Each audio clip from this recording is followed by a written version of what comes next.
Assalamu alaikum everyone. I am Nahil Forest Valley and I am delighted to be here today with all of you today. As we gather for this special occasion, I want to express my gratitude for your presence of the opportunity to host an incredible individual us today. Before we introduce our esteemed guest, let me briefly share my excitement about this interview. It's not every day that we have the privilege to interact with someone who has achieved great heights in their career and contribute significantly to the field to space explorations. Today we have the honor of welcoming Jabril. How can I pronounce your name? Yeah, it's Gabe. You just call me Gabe. It's okay. Gab. All right. Mr. Gab, whose expectational journey has taken him from the vibrant street of Lindenhurst, New York, to the dynamic environment of Cocoa, Florida, at NASA's Kennedy Space Center, with a background working at NASA at the National Aeronautics and Space Administration. Mr. Gap has been at the forefront of groundbreaking space mission and scientific advancement. Now let's begin this insightful conversation where we'll delve into Mr. Gabb's remarkable life journey, his passion for space exploration, his experiences at NASA, and the valuable insight he has to offer. We will learn more about his personal achievements, challenges he has overcome, and the lessons he has learned along the way. So, without further ado, please join me in extending a warm welcome to Mr. Gab. Thank you for being us here with us today. Thank you so much, sir. How are you? I'm excellent. It's my privilege and honor to have this opportunity. So, first of all, please introduce yourself for my viewers. Yes. Hi to everybody. My name is Gabe. It's a nickname. That's what my friends call me. That's what I'd like you to call me. I don't like the Mister or the Sir. I understand why you do that, but I prefer you just call me Gabe. That's what my friends call me. That's what I ask everybody to call me. I'm in Kennedy Space Center, which is near Cocoa Beach, Florida. I was a contractor engineer for NASA. About 8 years ago, I quit my job at NASA and I became a public speaker. So for the last 8 years, I've been traveling around the world, speaking at schools and universities about the space program, as well as dreams, goals, and enjoying life. All right. Thank you so much, sir, for your introduction. So, my first question is, can you tell us about your role and responsibilities at NASA's Kennedy Space Center? What projects you have been involved in during your time there? Yeah, sure. I'll be happy to do that. But I do presentations around the world, and one of the things I do before I actually start, I like to tell you a little bit about me and a little bit about my life. So if that's okay, we'll start with that so you all understand a little bit about me. Is that okay? Yeah. So I always say to everybody, you're always told in order to be successful, you must work hard. If you want to do well in school, you must work hard. You want to do well in sports, you must work hard. Anything way you want to be successful, you must work hard. If you're not successful, it's your fault. You're not working hard enough. They say to you, work harder. But I say to everybody, you never have to work. Nothing ever has to be hard. Your life should be fun and you can be very successful. If you remember three things, and I always talk about these three things: do your best, enjoy what you do, believe in yourself. If you learn those three things, you will never work, nothing will ever be hard, you will have no stress and no pressure. It's very important and it's all mental, and you can learn to do this. And I live this way. One of the reasons I go around speaking at universities, I want everybody to know you have a choice. You can have a life filled with stress and pressure and working hard, or you can have a life enjoying everything you do. Either way, you're going to do it. It's 100% mental. If you can learn to develop those three things, your life would be so much better. And this is the way I live. And I like to tell you, I'm no different than you. The first thing I tell everybody is I hated school. I did really terrible in school. I love sports. I love the beach. So when I was a little kid, they dragged me off the beach and they put me in a box and they said, read. And I didn't want to do that. I really, really struggled. To make it worse, I have a twin sister. My twin sister, she loves school. So if you have a twin or brother and sister close in age, you're always compared. So my sister, she was always the smart twin. I was the not so smart twin. She was the twin who never got in trouble. I was always in trouble. She never caused problems. I always caused problems. And I drove my parents crazy. They would say to me, why can't you be like your sister? She never gives us problems. All you do is give us problems. My sister somehow, when she was 3 years old, I don't know how she knew, but she knew when she was 3 years old, she wanted to be a teacher. So she loves school. And when they would say to me, why can't you be like her? I would think, she loves school. I hate school. Why do I want to be like her? So I really, really struggled. In America, we have to go to high school. I did not want to go to high school, but I had to go. We have great sports programs in high school. So I said, okay, I'm going to go to high school just to play sports. So I went to high school. I went to high school. I went to high school. I went to high school. I went to high school. I went to high school. I went to high school. I went to high Can you school. hear me?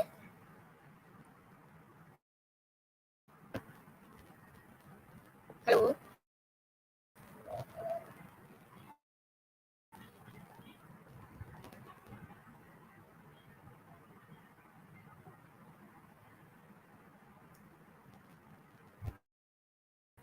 Hello, sir. Can you hear me? You are stuck.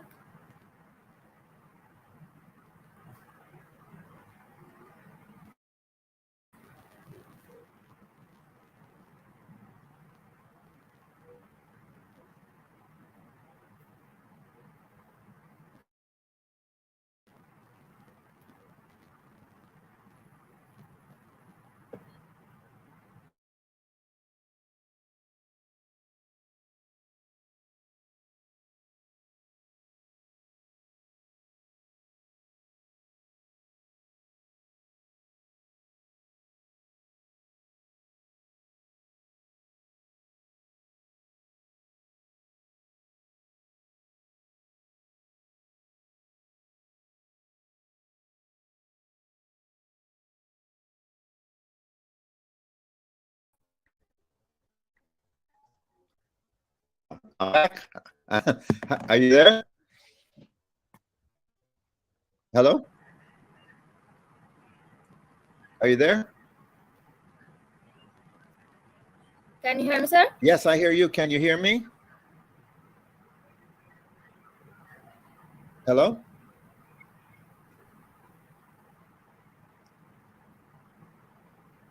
Can you hear me?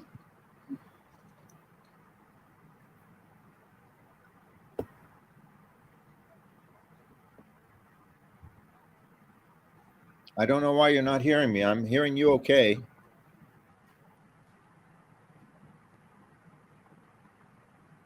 Hello?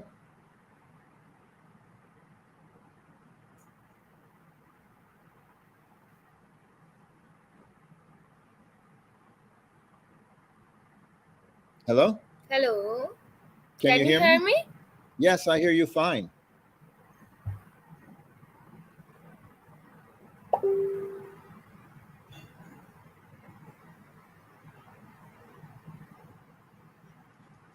Hello? Hello? Are you there? Sir, I can't hear you. I can hear you and I can see you.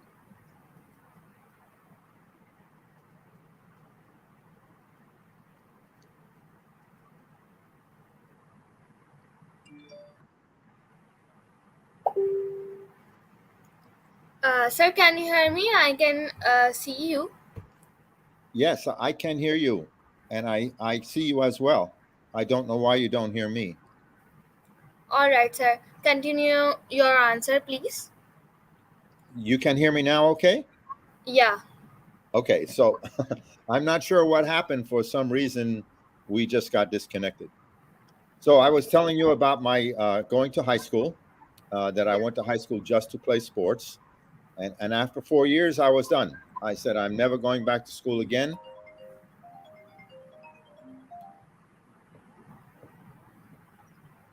Are you there? Yeah. I'm losing everything. I don't know. So okay, I'm going to keep talking. I can't see you here anymore. But so after high school, I said I'm done. I'm not going back to school ever again. So my first job after high school was working at McDonald's, making burgers and fries, and it was awesome. No homework, no tests, just hanging out with my friends. I thought, okay, I know what I want to do. I want to be a burger flipper. It's going to be a lot of fun. But I like to race cars. I like to build cars. I could not generate the income at McDonald's. For 12 years, I tried many, many different things. Nothing worked. After 12 years, I said, okay, I have to go to university. So I went to university at night. It took me 8 years to finish at night. 20 years after I finished high school, I finished university. It was the best thing I ever did. So, one of the things I like to do is I like to encourage everybody listening, if you have the opportunity, go to university. I used to say that my parents told me that I should go to university. I said, no, I want to go to university. I want to go to university. I want to go to university. And I went to university.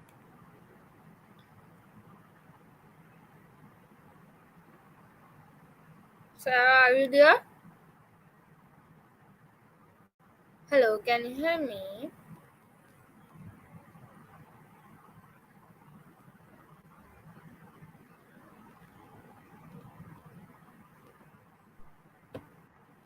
Are you there?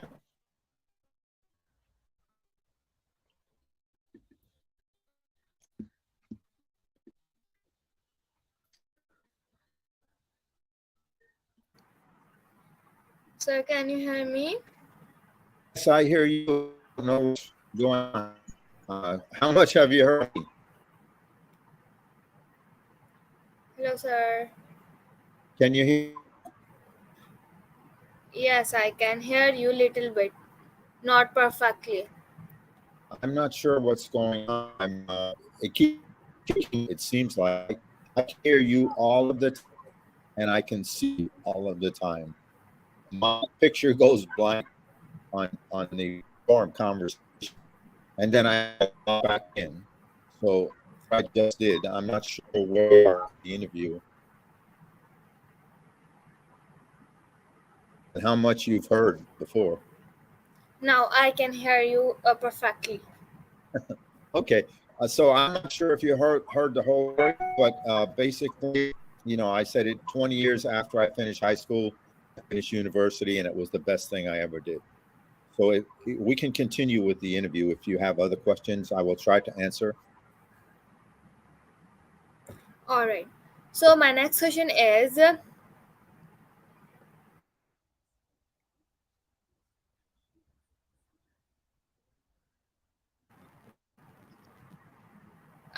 like working at NASA is a dream for many aspiring scientists and engineers. What inspired you to pursue a career in this field, and how did you end up at NASA?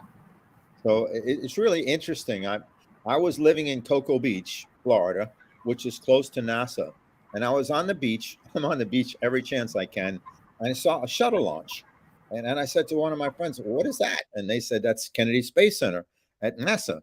And I said, "Wow, that's pretty cool." So I started checking it out. I was in the Air Force at the time, and I thought, well, when I get out of the Air Force, I'm going to try to get a job at Kennedy Space Center. My university was engineering background, so I had a good background. So I looked for jobs at Kennedy Space Center. I found a job. I applied. I had some friends there. They helped me get the job. That's how I got there. But it's the most amazing place in the world. I know so many people want to go there. And I will tell you, it's absolutely magical. When you go on Kennedy Space Center, everywhere you go, every building, every wall, there's always some kind of picture of space, something of stars, of galaxies. Your mind is always going to these magical places.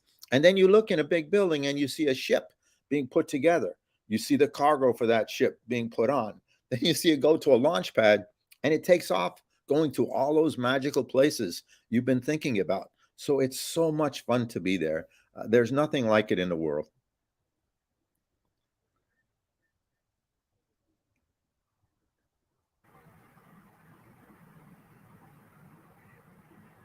All right, thank you so much for your answer. So my next question is, I think, can you hear me? Yes, I hear you, and I see the question as well. All right. Could you share a particularly memorable or challenging experience you had during your time at NASA? Yeah, so one of the things I try to explain to people is my life is a lot of fun. I live by those three things: do your best, enjoy what you do, believe in yourself. If you can learn those three things, you really never have a difficult or a challenging situation.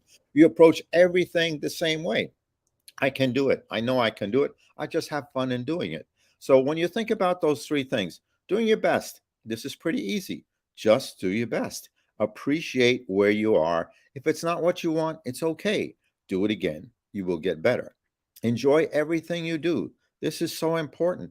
You can find good in everything. I was at a university and a girl said to me, I have to take this class. I hate this class. How am I supposed to enjoy it?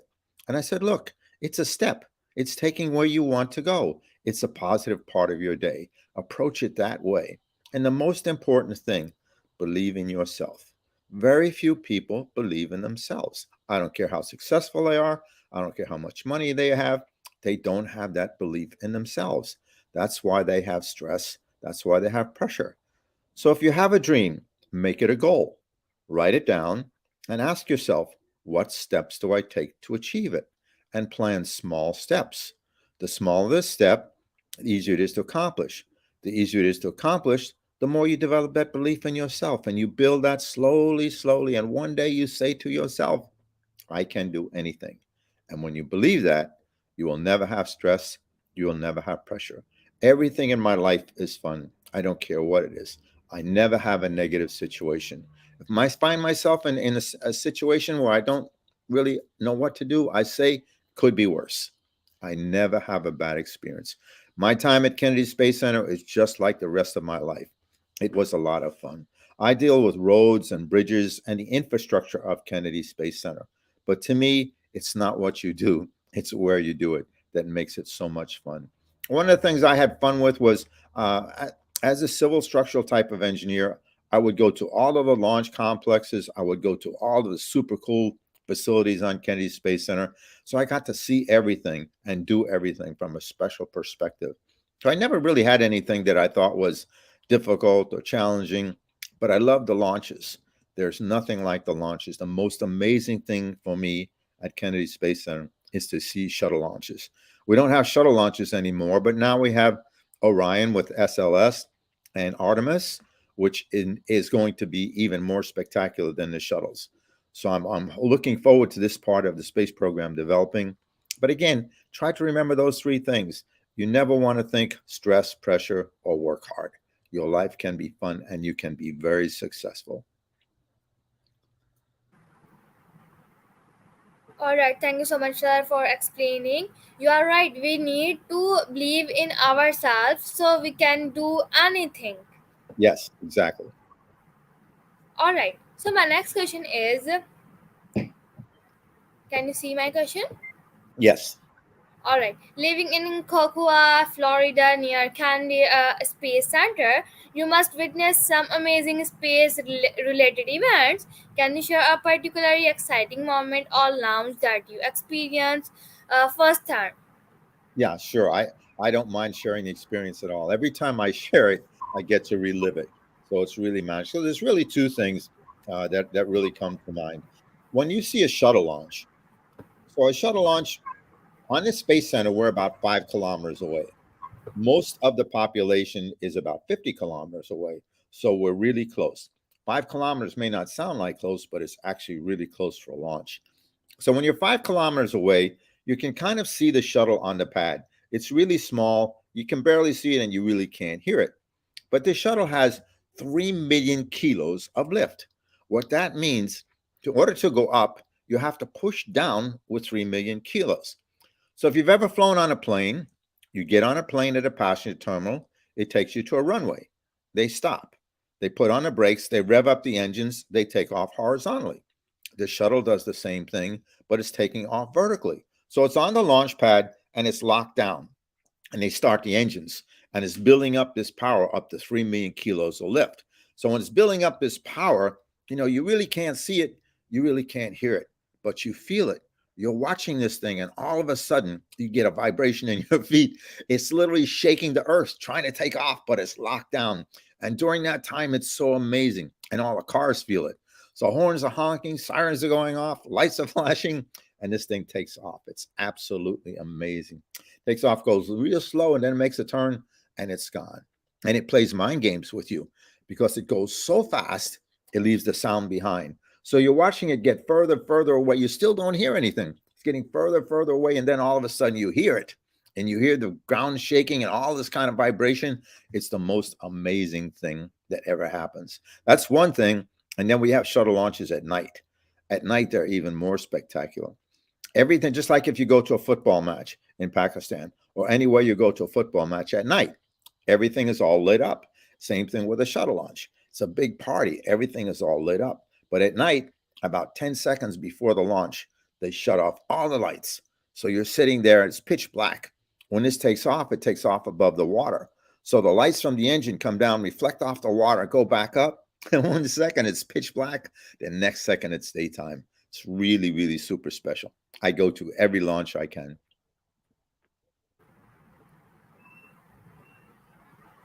All right, thank you so much for sharing your experience. So, my next question is collaboration and teamwork are crucial in such a complex and innovative field.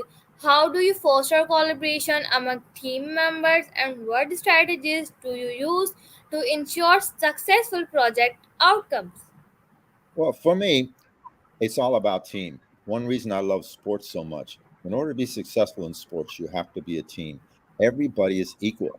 So you bring that into the work environment or into life. Everybody has a role.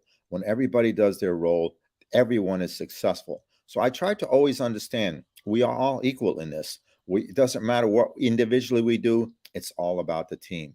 So we help each other, we support each other, and we do that, we are always successful. So for me, it's always about being equal. I write to a lot of kids and I write to students all over the world, and I always tell them, I'm just like you, always equal. So if you're in a team environment, whether it be sports or at work, to me, you want to bring everybody together, get everybody's opinion, get everybody involved, let them know how you make decisions, why you make decisions, take their input into your decision making process. I heard something about a leader one time, which I thought was very interesting, and I didn't fully understand it until I actually experienced it. But a very good leader, if you take that leader away from the group will function exactly like that person is there because they've indoctrinated everybody into the process. Everybody knows what to do, everybody does their role. So if the leader is gone, everybody still functions effectively. And this is what I try to do with everything.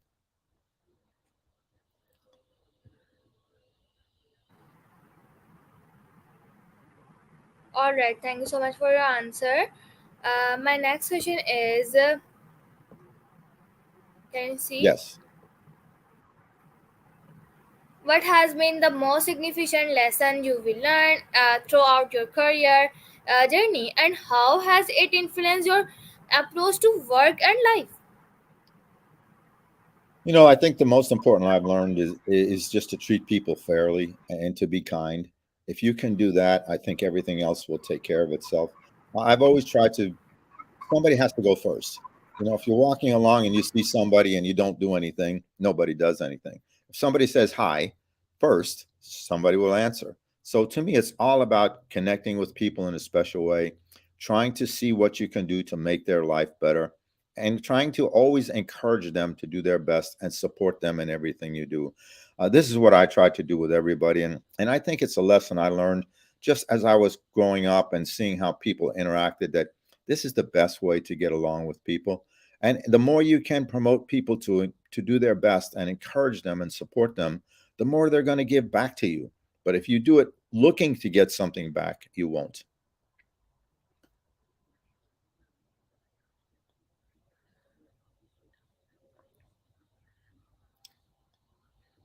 Is that okay?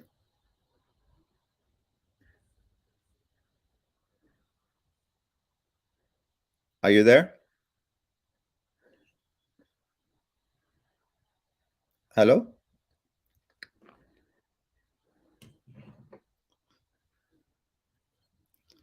Hello.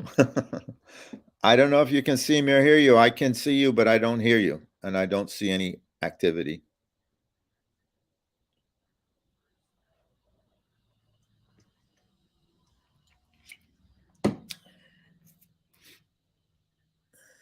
Hello. I can't see you or hear you. I hope you can hear me. I'm not sure what to do.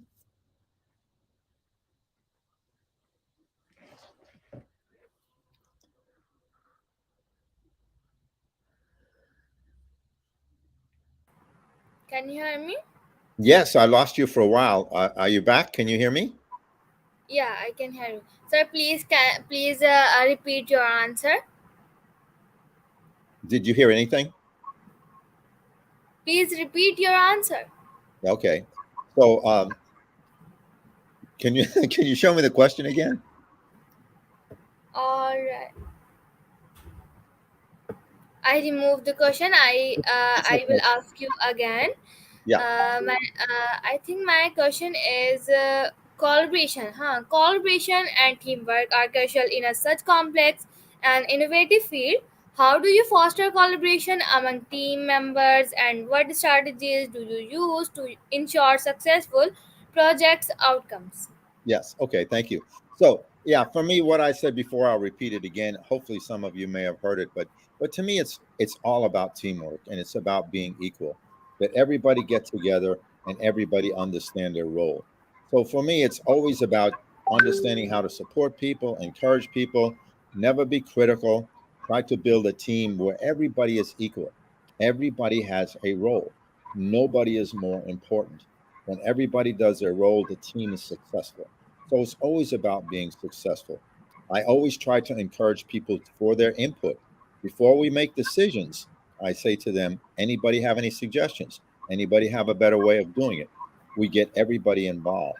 And when everybody is involved, I don't know if you heard this, but I mentioned before, to me, the definition of a leader is something I heard and I didn't quite understand. If you have a team and they work together and they're all helping each other out, and that leader leaves, the team will function just like that person is there because that person has got them involved in the decision making process, has taken into account what they want to do. So they just carry on just like you're there. Well, why do you need that person? But you need that person to form the team. And once that's done, the rest just takes care of itself. This is what I really try to do. And for me, it has been very, very successful. All right. Thank you for your answer. If you could go back in time and give your younger self one piece of advice, what would it be and why? It would be to do better in school. I hated school. I really struggled in school because I approached it the wrong way. I think if I could go back and do it over, I would challenge myself to see how well I could do in school and learn to enjoy it. I don't know what other roads that might have opened for me. I feel very, very fortunate about my life, but it is one of the things if I could do differently, I would do. And that's why I always encourage everybody to do those three things. Do your best. It doesn't matter what it is. Challenge yourself to do your best. Feel good about your effort. It's so important. And always feel good that you did your best and never get discouraged about the outcome. It's more about how well can you do it. And whatever happens, it's not what you want, it's okay. We never fail. We always learn. Anytime we do something, we learn. And when you learn, you become a better and wiser person. So never be afraid to fail because you really never fail. You always learn. And this is one of the things I try to also encourage others to understand. All right, thank you so much, sir, and thank you for all joining us in this fascinating conversation with Mr. Gab. It has been an absolute pleasure and enlightening experience to learn from such a distinguished individual in the field of space exploration. Mr. Gab, your journey from Lindenhurst, Cocoa, and your New York NASA's Kennedy Space Center is truly inspiring. Your passion, dedication, and contribution to space science are commendable, and they serve as a shining example of aspiring scientists and engineers worldwide. Throughout this interview, we will gain valuable insight into your experience, the challenges you will the determination that drove you forward. You advise on fostering collaboration, continuous learning, and maintaining a work-life balance are valuable lesson from all of us. As we conclude, I'd like to express our deepest gratitude from your insights, experience, and dedication to education. I think I lost you again. Hello? All right. I can hear you. So I Okay. said that your accomplishment remind us the pursuit of knowledge and exploration knows boundaries. To our wonderful audience, thank you for your engagement and thoughtful questions. Your participating and has increased the decision making is truly memorable experience. Before we sign off, Mr. Gap, is there anything you'd like to say to our audience? Any message or perfect some words of encouragement for those aspiring to enter the space industry? Yeah. So I'm going to be in Pakistan in October. So I don't know if there's a chance to see you or your university or something like that, but we can stay in touch. I will let you know where I'm going to be, and maybe we can do something if you like at that time. It's going to be the uh, from about the 20th to the 24th of October. I'll be in Pakistan. I'm not sure where right now, but I know I'll be there, and maybe there'll be the opportunity. So the one thing I like to leave everybody with, it's really important. Just remember those three things, and do your best. Enjoy what you do. Believe in yourself. Your life can be fun, and you can be very successful. You know, you're always told work hard, stress, pressure. You can pass through life enjoying everything you do and still be very successful. And this is the way I live. And this is the reason I travel around. I talk about the space program, which is fascinating, but I really want you to know more about life. And that is my message to you all. So have fun, enjoy your life, but just be able to feel good about yourself and your future. All right, thank you so much, Mr. Gay, for those inspiring words. Your insights will adaptedly leaving a lasting impact on all of us. Thank you so much once again, Mr. Gay, for being a part for this. Can you hear me? Yes, I can hear you. All right. Once again, thank you so much, Mr. K, for being for of this interview, and thank you for all joining us. We hope you found this conversation as enlightening and enjoyable. We did. Thank you so much. Have a You're wonderful day ahead. you're Bye. very you're very welcome, and I thank you all for it. And hopefully I'll get to see you. Take care. Have a wonderful day. Bye. Bye bye.